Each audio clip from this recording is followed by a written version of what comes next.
Presenta Claro. Elegí un nuevo plan Claro con 60% de descuento durante 12 meses. ¿Qué te pasa? Pásate a Claro. Amigos, ¿qué tal? ¿Cómo están? Bienvenidos a Empresarios de Acá, esta edición de una especie de programa Office, por así decirlo, que estamos haciendo en estas últimas entregas, a propósito de mi parte, una cuarentena voluntaria y también cumpliendo con las medidas de prevención ante el COVID-19, pero bueno, seguramente en poco tiempo vamos a estar retomando la actividad desde nuestro set habitual y las entrevistas también en piso. Hoy vamos a recibir a Elizabeth Misa, que es directora del frigorífico Las Moras. Vamos a hablar de la industria, de los precios hoy en la actualidad, los mercados, las exportaciones, el mercado interno, la relación del productor con la industria, el relacionamiento laboral, en fin, son muchos los temas que dialogamos con Elizabeth. ¿Qué les parece si ya comenzamos a compartir la entrevista del programa de hoy?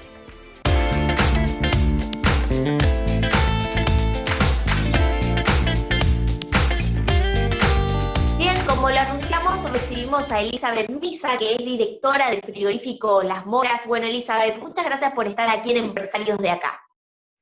Para nada, un placer, muchas gracias y disculpas las veces que hemos intentado comunicarnos y no hemos podido, pero bueno, finalmente se ha dado. Bien, persevere y triunfarás, dicen por allí, así que acá estamos en modalidad Zoom, en modalidad el programa Office, como les llamo, pero seguramente tengamos oportunidad de conversar en persona en el estudio. Bien, Elisa, a propósito, una puesta a punto del frigorífico de Las Moras es una empresa que está hace ya, tengo entendido, 50 años en plaza. Un poco, ¿de qué se trata el frigorífico? Mira, el frigorífico, estaba instalado, mi papá allá por los años 90, toma contacto porque con un grupo de socios, ante una situación un poco desafortunada que se dio acá, el dueño anterior se había quitado la vida, entonces ellos asumieron la responsabilidad de mantener esta planta, que originariamente era una planta que abastecía solamente el mercado local, no tenía habilitaciones internacionales. Uh-huh. Y bueno, poquito a poco fueron creciendo, del frigorífico Las Moras también tuvieron acceso al frigorífico Elvio Pérez Rodríguez, que también el dueño había dejado de existir, había quedado su hija en su lugar, en ese momento también con una situación bastante complicada en el mercado, y bueno, ellos también se asociaron y estuvieron presentes en el frigorífico Elvio Pérez Rodríguez, después en el frigorífico Carrasco también. Llegaron a formar el Cater Group, también con el frigorífico Arvisa, que es un depósito de congelado y enfriado. Y bueno, en realidad empezó así. Él había arrancado en las carnicerías como carnicero, después tuvo su propio, faenaba a Fasón en determinados frigoríficos, y de a poquito fue como creciendo y amando esta industria, que después que entras es muy difícil salir. Yo hace relativamente poco tiempo que estoy, hace 6 años, hizo ahora en mayo, el 5 de mayo, este era el bebé de mi padre, por decirlo de alguna manera. Y bueno, nosotros empezamos ya te digo, en los 90, el frigorífico abastecía básicamente el mercado local, fuimos creciendo y consiguiendo las habilitaciones a nivel internacional, y bueno, hoy es una planta con presencia en todos los mercados, y bueno, tratando de en este momento sobrellevar la situación de la mejor manera, que es una situación bastante complicada afuera sobre todo. Uh-huh. El principal objetivo a veces de la industria es decir, bueno, necesito conseguir la materia prima al precio más accesible o más competitivo para poder ser competitivo afuera, ya que sos tomador de precio. En este momento hoy, la situación afuera es que no hay demanda. La situación es muy rara para todo el mundo, tanto en Europa como en China, como en Estados Unidos. Las noticias a veces van a contramano de lo que nosotros realmente vemos. Hoy por hoy están con presencia más importante en el mercado interno que en el externo. ¿Cómo allí es la ecuación? No, básicamente hoy el frigorífico tiene un 20% de la producción va al mercado local, el resto es para el exterior, el 80%. Y bueno, hoy tratamos, digamos, básicamente la línea sigue siendo la misma, porque además en Plaza hoy no solamente están el resto de los colegas que están también operando en el mercado local, sino todo el tema de la importación de carne desde el exterior, que eso también limita un poco, ¿no? Hay un proteccionismo con respecto a la industria local, entonces es un poco complicado de regular o de ir creciendo en ese sentido. Digo, lo que está, y a veces es muy difícil competir de acuerdo o partiendo de los precios de la materia prima que ya no nos permiten ser muy accesibles comparados con Argentina, con Brasil, que son nuestros, o Paraguay, que tienen un novillo de repente a un valor bastante inferior al nuestro. Entonces de repente vos estás hablando que en Uruguay estamos hablando de $3.20, en Argentina y en Brasil están rondando los $2, $2.20, $2.30, y en Paraguay menos de repente. Para quien no entiende, es el kilo por novillo, el valor que se maneja para el público que no está afina a los temas vinculados al agro.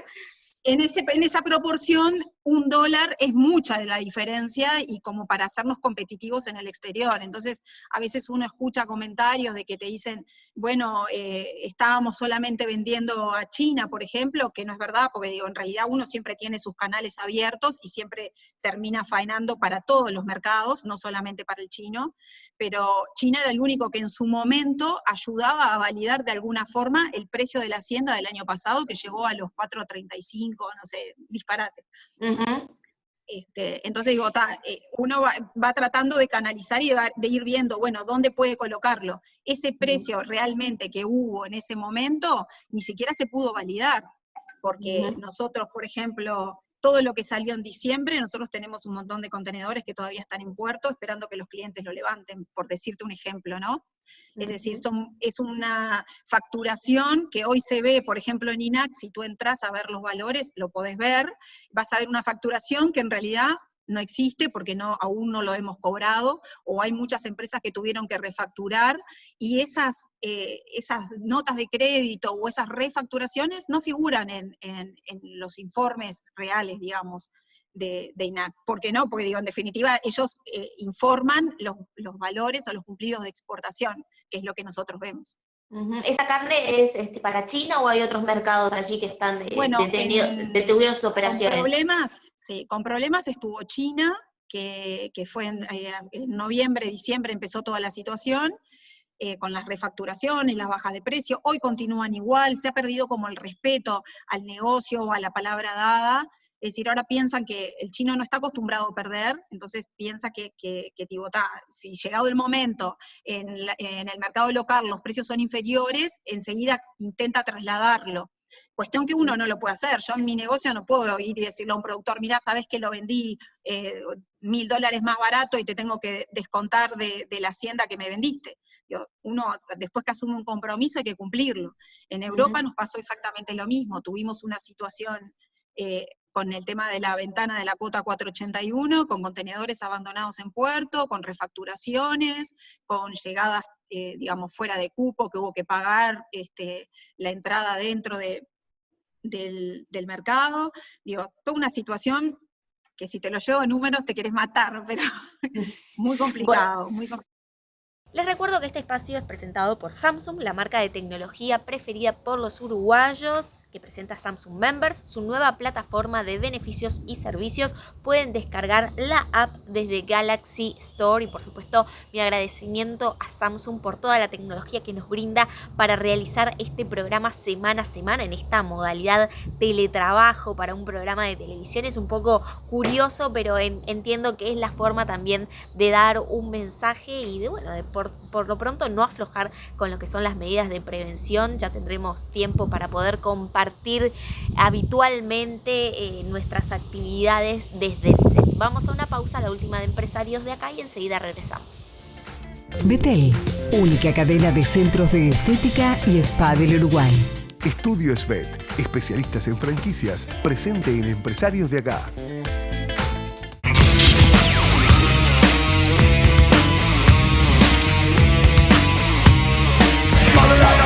¿Qué te pasa?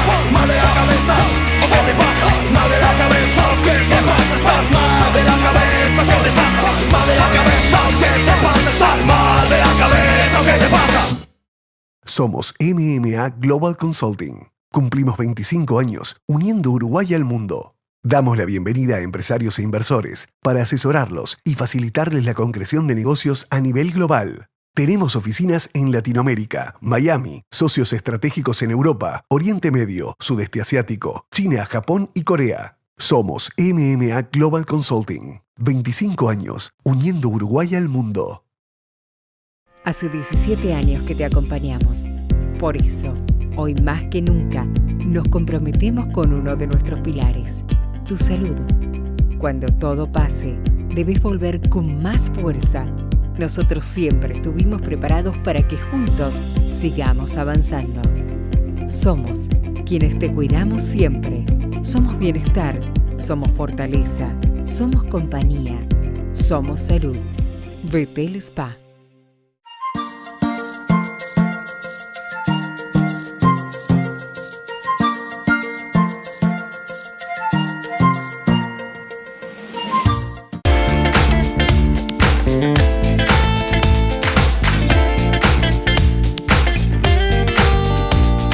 Somos MMA Global Consulting. Cumplimos 25 años uniendo Uruguay al mundo. Damos la bienvenida a empresarios e inversores para asesorarlos y facilitarles la concreción de negocios a nivel global. Segundo bloque de empresarios, de acá estamos en diálogo con Elizabeth Misa, que es directora del frigorífico Las Moras, y estamos hablando a propósito de lo que hace, ¿no? La preocupación de la industria, la situación, digamos, ante lo que es los mercados, ¿no? Con todo esto de la pandemia, y la situación a nivel local, ¿no? Y así un poco para cerrar el tema que veníamos desarrollando, Elizabeth, ¿usted visualiza de que cuál podría ser desde la industria, desde su parecer, una solución como para que de repente la industria pueda acceder a su materia prima, al ganado de una forma más competitiva, y que también el productor, tenga su ganancia correspondiente por su labor en esa parte de la industria, ¿no? ¿Cómo se compensa, ¿no? esa preocupación de la industria con también la que puede ser la del productor? Correcto. Sí, en algún momento, en alguna reunión que tuvimos con el gobierno anterior, que nos hicieron un poco esa consulta, cómo se podía hacer, nos pedían que nosotros agregáramos más valor al producto para poder conseguir mejores precios afuera. No, a lo que nosotros le decíamos, el precio afuera está dado, uno es tomador de precio, y un mercado tan pequeño como el nuestro no va a poder ir a marcarle la cancha a nadie, es decir, es el precio que está. Entonces, en algún caso, siempre se habló de que en algún momento, y con esto voy al tema de la exportación de ganado en pie, liberar la exportación de ganado en pie favorecía o promovía a un sector que en algún momento estuvo muy mal, que fue el sector criador. En ese, digamos que yendo por ese camino, era el sector que estaba más perjudicado, pero no es el sector al que la industria accede. La industria le compra al sector que es invernador. Es decir, que en ese caso nos hacían responsables, o quedaba responsable la industria por un valor de la hacienda, que eso era lo que marcaba el precio en la relación gordo con el ternero. Entonces, en ese orden o en ese sentido, para mí la idea sería en generar beneficios, digamos, yo qué sé, al productor que es criador, que da mucho trabajo y hay que esperar mucho tiempo. Yo soy criadora, es decir, bueno, ¿cuáles pueden ser los estímulos o cuáles pueden ser las ayudas que le podemos dar a nivel del Estado, como para que ese criador pueda dedicarse, pueda esperar el tiempo que tiene que esperar, en preñar la vaca, en después esperar que nazca el ternero, y después que ese ternero pueda llegar a salir al mercado? Es decir, todo eso empieza realmente ahí. Y después, bueno, ir viendo, de acuerdo a los valores que hay de venta afuera, y no te digo que estipular, porque no está bueno a veces trabajar en base a una regulación de precios fijo. Entonces, eso suena como mal. Pero digo, sí de repente tener algunas pautas o algún lineamiento que nos ayudara a todos a ir por un camino en el que todos, como decís tú, sea un ganar-ganar.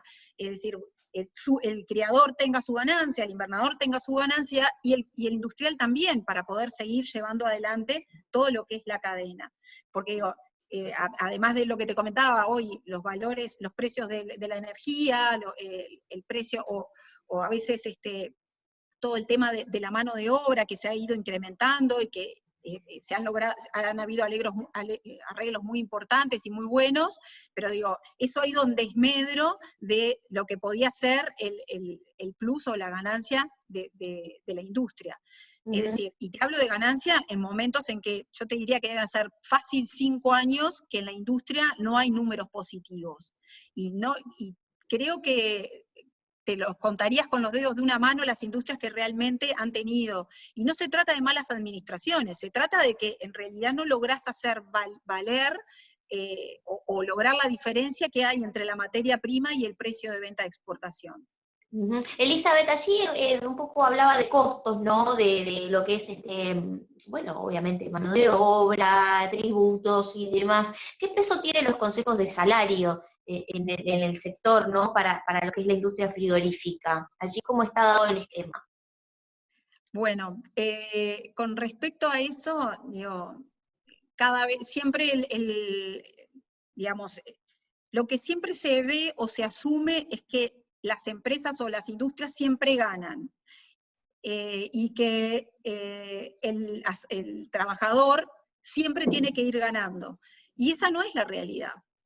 Las empresas no siempre ganan, y en este caso a veces, ya te digo, no se trata muchas veces de la administración, porque hay empresas que hace muchos años que están siendo administradas por las mismas personas, y sin embargo hay muchas dificultades. Entonces, siempre sin tener en cuenta si la empresa le va bien o le va mal, automáticamente la recuperación salarial se dicta, porque no podemos perder valor de salario.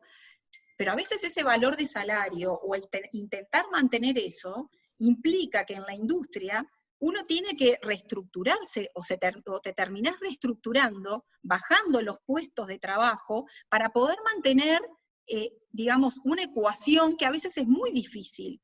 Entonces siempre se asume que es todo un ganar-ganar. El trabajador tiene que ganar su salario y siempre ir con la recuperación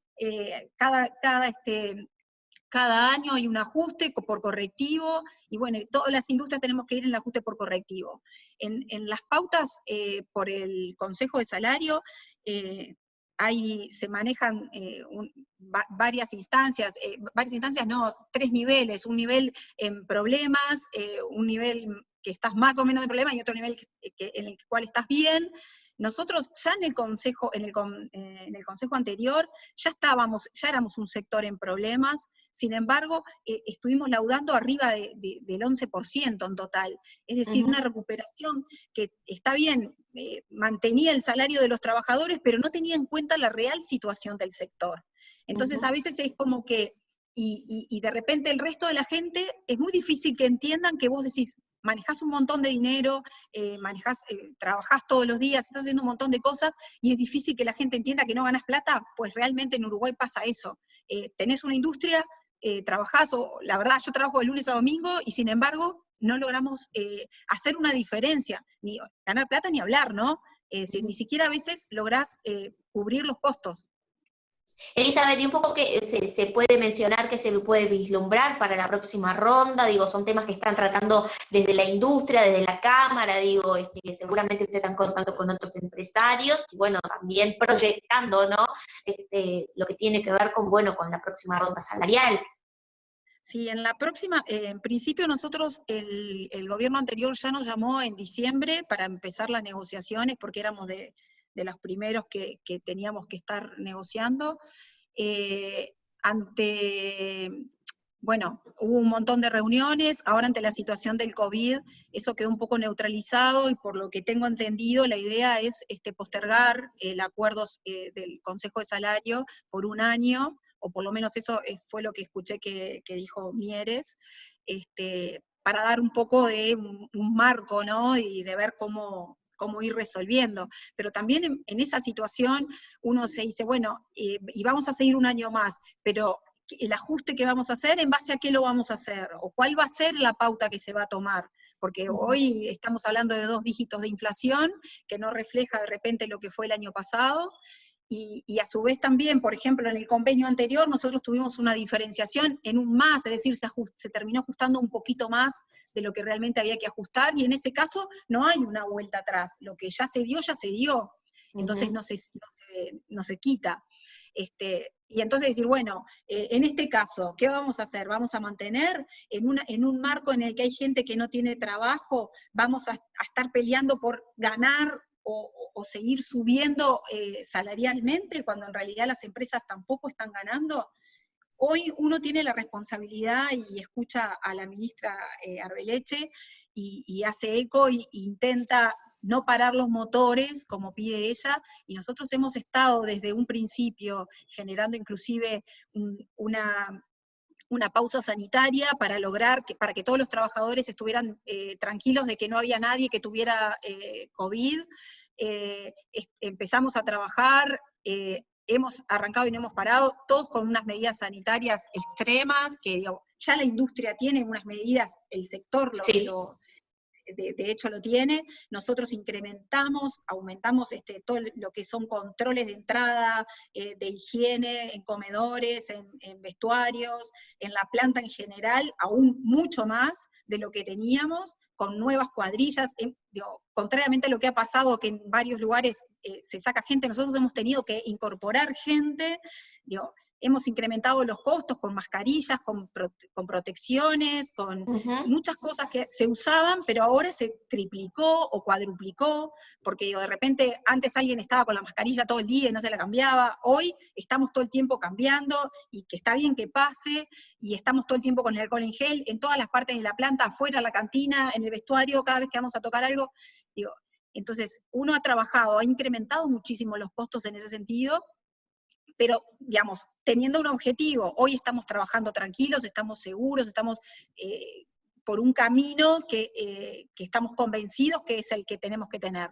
Pero la realidad es que, todo eso te sigue sumando y sigue yendo en contra de lo que, digamos, hoy debería ser, ¿no? Que es decir, tratar de fomentar de que el empresario, por lo menos podamos seguir a flote, que eso es lo más importante.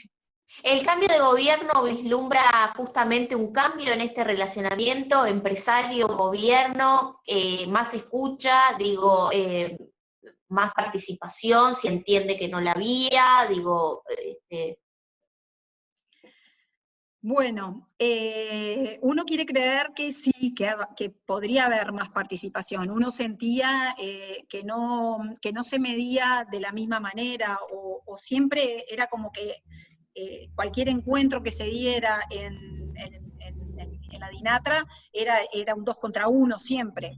En la Dirección Nacional de Trabajo, para quien no está ayornado a la sigla, esto me imagino que refiere a cuando hay algún tipo de inconveniente o consejo salarial y demás en ese tipo de reuniones. Exactamente. Entonces hoy, uno tiene la esperanza de que por lo menos ser escuchado y que se mantenga, digamos, en ese sentido yo creo que hubo una evolución. Por ejemplo, hubo un apoyo muy grande a las empresas en cuanto al mantener los motores prendidos y en el tratar de colaborar con los protocolos y de generar las instancias y las reuniones para que eso sucediera, en las cuales participábamos tanto los industriales como el Ministerio de Ganadería, como el Ministerio de Salud Pública, como las 2 FOICAS o 3, porque son un montón. Y bueno, y a veces es muy difícil también trabajar en ese sentido, porque cuando no tenés un solo interlocutor, tenés 3 interlocutores distintos que te hablan cada uno a su manera y de sus cosas, y cada uno que representa a un determinado grupo de gente, y que a veces no todos se entienden de la misma manera. Nosotros hemos dialogado mucho en nuestra empresa en particular. A veces en la diaria, en encontrarte en un patio y el hablar y explicar las situaciones y decir, no es fácil lo del COVID-19, pero bueno, pensemos con la mente en blanco y veamos con sentido común las cosas. Y muchas veces te dicen, bueno, no importa que el sentido común o que yo esté de acuerdo, por ejemplo me dice la gente del sindicato, yo estoy de acuerdo con lo que vos pensás, o no. porque cuando la gente, llegado en el caso de haber un caso positivo, por ejemplo, todo el mundo se va a ir, no va a entender, o va a tener miedo y lo primero que va a hacer irse. Y entonces vos decís, pero todas las medidas que tomamos para contenernos, no vivimos adentro del frigorífico, solamente estamos 6, 7 horas máximo, entonces uno tiene otra vida afuera, podés no haberte contagiado acá, podés no haber contagiado a nadie, entonces tomemos las medidas de la gente que sabe, de los expertos, del Ministerio de Salud Pública, y a veces te dicen, bueno, no importa lo que diga el Ministerio de Salud Pública, nosotros si pensamos que nos tenemos que ir, nos vamos a ir. Y entonces es muy difícil, porque eso después no tiene una consecuencia, por ejemplo. Bien, disculpe que le interrumpa, Elizabeth, pero este punto es importante. A propósito, ¿quiere decir que más o menos, en este caso trabajadores del frigorífico, en ámbitos similares, hay personas que están cumpliendo con lo que son las medidas de prevención ante el COVID porque las empresas instalan ciertas medidas, pero por fuera instan a no cumplirlas? No, las medidas, ellos no dicen que no las van a cumplir, de hecho las están acatando y colaboran para que las medidas se cumplan dentro de la empresa. Pero por fuera.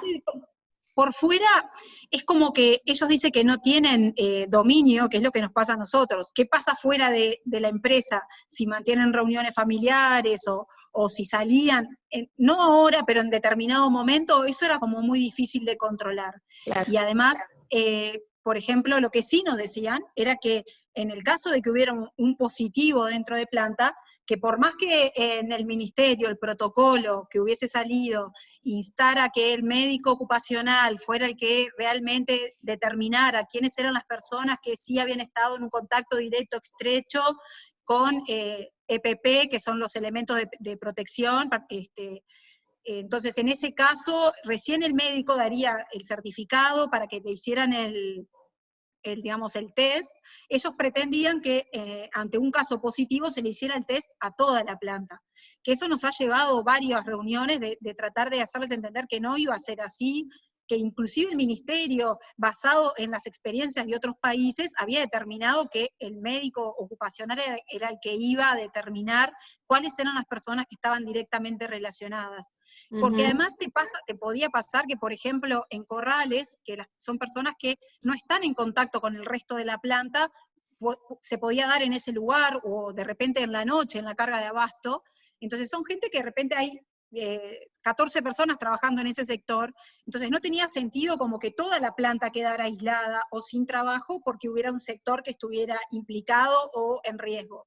Y a veces en ese mismo sector tampoco las personas están trabajando hacinadas, como en algún momento dijeron. Digo, sí, en algunos sectores, como puede ser en un desosado, trabajan en una mesa, uno al lado del otro, pero siempre hay una distancia, no sé, 60 centímetros, 70 centímetros, y que en realidad no trabajan al lado, pero no encima uno del otro, como para poder transmitir el virus. En el comedor nosotros tomamos un montón de medidas, sacamos los bancos y pusimos sillas para que estuvieran bien separadas. Los primeros días nos costaba y nos juntaban las sillas, nosotros las separábamos en cada descanso, entra una cuadrilla de limpieza cada vez que sale uno de los turnos, porque los turnos son desfasados en el descanso, pero te pasaba eso, pero de repente, reunidos con el sindicato, en determinado momento nos decían, nosotros sabemos que en producción no se va a dar el contagio, porque con las medidas sanitarias que tenemos y con la separación que hay en los puestos, no va a ser ahí donde se nos va a dar el contagio se va a dar en la cantina, o se va a dar en un vestuario, pero no en el lugar de trabajo. ¿Y por qué cree, disculpe que le interrumpe, pero no me quiero ir mucho sin hacer hincapié en esto, ¿y por qué cree que, por ejemplo, si el contagio entendían que se iba a dar en un sector, como por ejemplo la cantina, juntaban las sillas? O le mencionaban, como me contó anteriormente, de que, bueno, que no iban a cumplir con las recomendaciones del ministerio? ¿Por qué cree que se da eso? Y la realidad no te sé decir, no sé. ¿Es ideológico? ¿Es ideológico? No, porque además te pasaba que compartían el mate, o que de repente se entraban y se saludaban con un beso a muchos, y nos costó que usaran, por ejemplo, los barbijos al principio, y tuvimos que hacerlos pasar por personal y explicarle, tienen que pasar por barbijo, y los empezamos a anotar en la entrada para hacerles entender. No creo que pasa por un tema de como, no sé si de idiosincrasia uruguaya, de pensar, a mí no me va a pasar, y yo hago lo que quiero, y nadie me va a venir a mandar a decir qué es lo que tengo que hacer. Entonces digo, y en definitiva decir, bueno, en el fondo, yo qué sé, no quiero decir, bueno, si me toca que me tengo que tomar 14 días en mi casa, y bueno, tengo 14 días con un seguro. Es difícil entender a veces cuál es o qué es lo que pueden estar pensando, ¿no? Es difícil porque además en las conversaciones diarias que uno les habla del trabajo y del orgullo que uno siente por lo que hace, a veces no es correspondido, digo. Es como que la idea es venir a trabajar 6 horas, 7 horas, irse para su casa y ganar la mayor plata posible. Y si pudiera ganar la plata sin venir a trabajar, mejor. Que a veces a mí que me da orgullo mi trabajo o lo que hago, a mí no me gusta eso. A mí me gusta venir a mi trabajo, obviamente que sí ganar, pero me siento más orgullosa de la tarea o de haber hecho determinadas cosas y que me haya salido bien. No por el hecho de ganar plata por eso, sino por el hecho de haber tenido una decisión acertada y haber conducido a la empresa como la tenía que conducir. Elizabeth, yo le propongo ir a una pausa y seguir con estos temas que estamos desarrollando. En breve le invito a que se quede del otro lado, en este caso del otro lado de la pantalla, de su pantalla, para continuar la entrevista, y en breve continuamos con más Empresarios de Acá. Empresarios de Acá se realiza en el Hotel Cottage Carrasco. Carley Andrioli, contadores públicos, firma miembro independiente de Geneva Group International. Brinda servicios de asesoramiento contable, tributario, auditoría y consultoría. Más de 20 años de experiencia en due diligence, proyectos de inversión, creación y evaluación de empresas, entre otros. Acércate a conocer un espacio diferente. Urban Cat. Peluquería unisex. Te esperamos todos los días en el subsuelo de Nuevo Centro Shopping. ¿Conocés los nuevos modelos deportivos de Marcel Calzados? Típico que cuando los conozcas te van a encantar.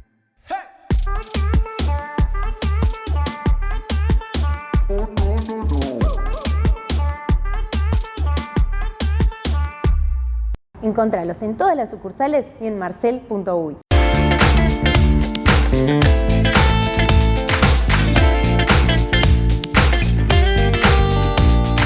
Carley Andrioli, presentes en Empresarios de Acá.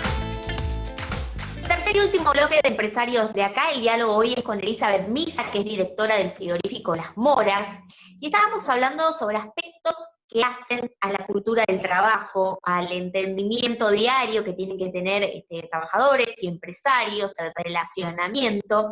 Y hay un aspecto no menor que el año pasado creo que tuvo referencia en cuanto a su empresa y unas apreciaciones, bastante difundidas respecto a un hecho que tuvo una ocupación en su frigorífico y en el cual, no había tenido, según contó, respuestas esperadas del Poder Ejecutivo. Actualmente en la LUC, en la Ley de Urgente Consideración, que puso a disposición el presidente de la República, Luis Lacalle Pou, y se está tratando en el Parlamento, hay un artículo que refiere a palabras más o menos a la defensa de la propiedad privada en el derecho de huelga. Un poco allí usted, ¿qué puede evaluar tras pasado ese suceso, pasados algunos meses, y un poco también respecto a esta propuesta, ¿no? ¿Cómo se ve desde el empresariado de la industria frigorífica?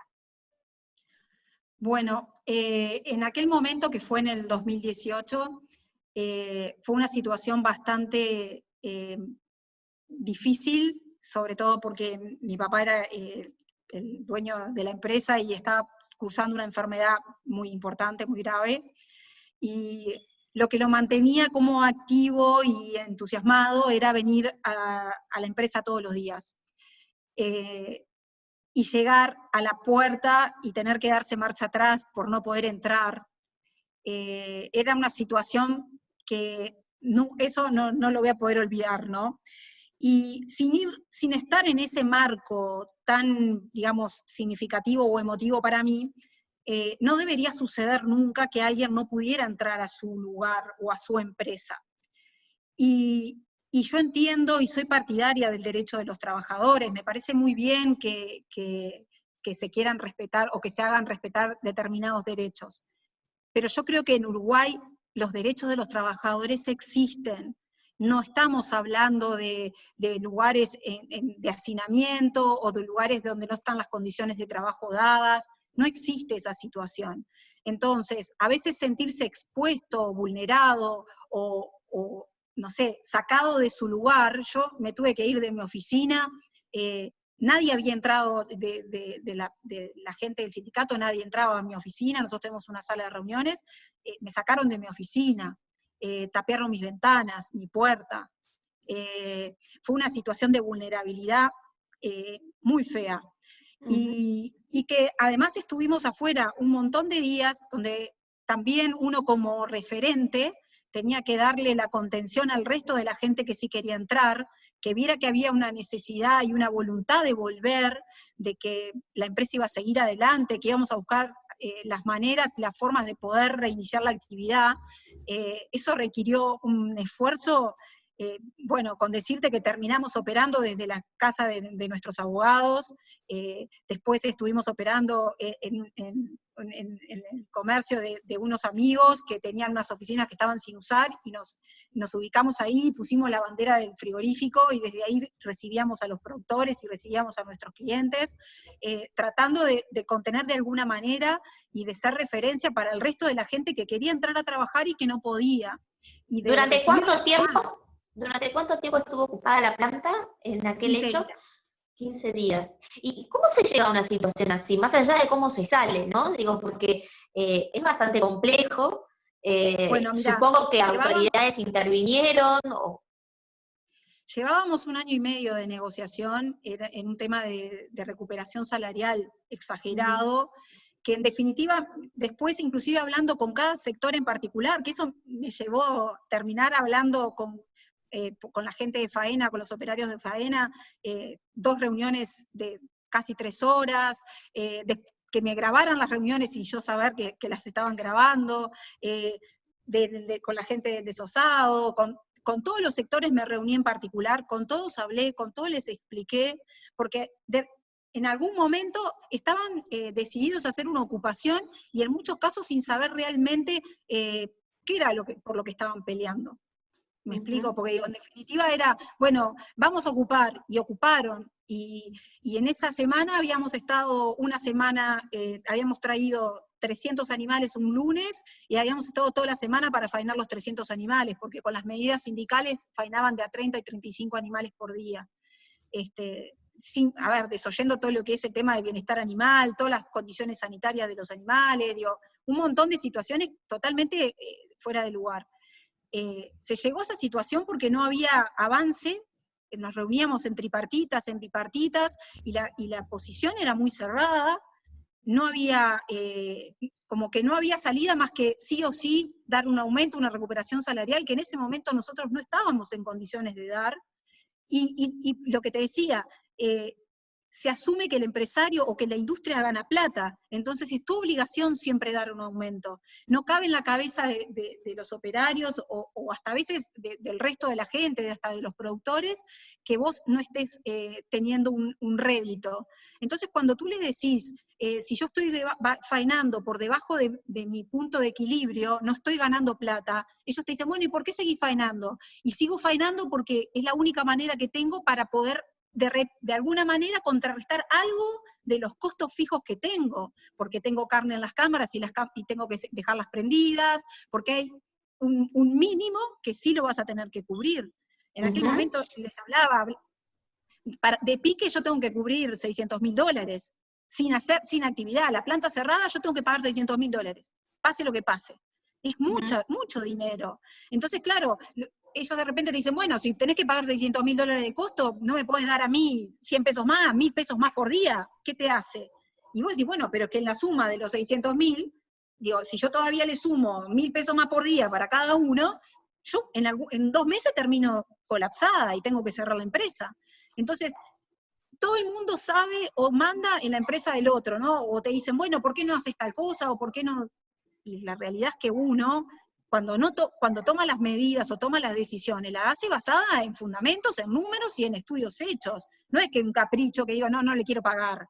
No, porque para mí lo más importante es que mis operarios, mis trabajadores, vengan contentos, trabajen contentos y se vayan contentos. Y ya está, y yo no tener problema. No quiero tener gente que me esté odiando y que esté pensando, a esta cuando va a ver cuando se muere o cuando se funde. No es el objetivo. El objetivo es que todos trabajemos bien, que ganemos lo justo, pero en este caso, que por ejemplo, en mi caso, yo no estoy ganando, es decir, es injusto que yo tenga que seguir generando más pérdida para poder contener una situación que a mí me encantaría poderles pagar mucho más y que todo fuera, no sé, un mundo ideal. A veces no es posible. Bien, bueno, vamos a seguir atentos, ¿no?, a toda esta dinámica de las empresas, ¿no? En este caso, seguramente que también el regresar de esa situación a la normalidad también fue todo un desafío, ¿no? Porque, bueno, ¿no?, de un momento de un conflicto, después cómo se retoma, ¿no?, la normalidad, el relacionamiento. No volvemos a hablar más, claro. Claro, sí, como en una discusión, ¿no? De repente a veces es difícil volver las partes a como se dice, bajar un cambio y establecer vínculos normales de actividad, compartiendo el lugar de trabajo. Mira, en ese caso, lo que yo aprendí de eso es que de mis problemas salgo yo sola. Y en ese caso, por ejemplo, no tuve el apoyo del gobierno o de alguien que me dijera, bueno, vamos a solucionarlo de esta forma, que es lo mejor. En ese caso, de la manera que encontramos para resolverlo, la gente del sindicato y nosotros, fue dialogando. Y hablamos, y crees que, es difícil de entender, pero en esas charlas que a veces tuvimos, que fueron largas, a veces hasta, viste, cuando sentís que hay de la otra parte hasta empatía, de entender lo que le estás explicando, y a veces decís, pero ¿cómo hoy me están entendiendo y hace 15 días me tenían la empresa ocupada y querían que explotara todo? Yo qué sé, no sé, ¿no? Entonces, y te digo, hoy, por ejemplo, hemos hablado con la gente del sindicato, le hemos explicado que la situación está complicada, y la verdad, hoy hemos sentido el apoyo de la gente, ¿no? Que hasta ese momento, o hasta, no sé, en alguna ocasión, no sucedía. Esto fue el año pasado, 2019, ¿no? 2018. 2018, está, perfecto. Bueno, Elizabeth Misa, son muchos los temas que me gustaría seguir desarrollando, pero bueno, la espero en otra oportunidad en el set del programa para hablar personalmente. Elizabeth Misa, que es directora del frigorífico Las Moras. Bueno, muchas gracias por estos minutos en Empresarios de Acá. Dale, no, por nada, a las órdenes. Un saludo para todos. Gracias. Finalizamos el programa de hoy. Agradezco por supuesto a las marcas que me acompañan, el look de Tranquera, los zapatos de Marcel, los accesorios son de Nova y de Carmen Manrique, que me cuido como siempre en Betel Spa, con los productos L'Oréal París y Entreno Instinto. Un saludo muy grande a todas las empresas que me acompañan y por supuesto nos reencontramos el próximo viernes por la pantalla de NSTV. Los espero.